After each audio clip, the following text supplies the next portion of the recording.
গুরুত্বপূর্ণ একটি প্রশ্ন প্রায় সময় এসএসসি পরীক্ষা এসে থাকে। আমরা দেখছি ময়মনসিংহ বোর্ড 2025 এবং অন্যান্য বোর্ডে এই প্রশ্নটা এসেছে যে এবিসি ত্রিভুজের বি কোণ ও সি কোণের সমদ্বিখণ্ডক ও বিন্দুতে মিলিত হলে প্রমাণ করো যে B O C equal to 90 degree plus half A কোণ।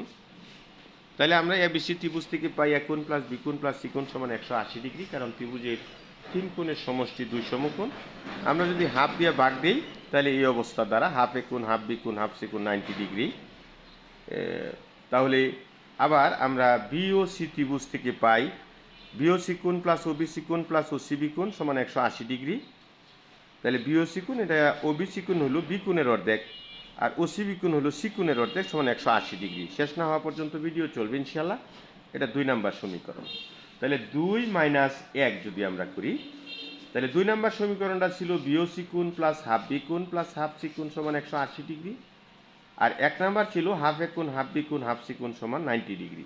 তাহলে বি প্লাস নিচে মাইনাস হবে, নিচে মাইনাস হবে, বি কোণ আর বি কোণ কাটা, সি কোণ কাটা, তাহলে থাকে বিওসি কোণ মাইনাস হাফ এ কোণ সমান 90 ডিগ্রি।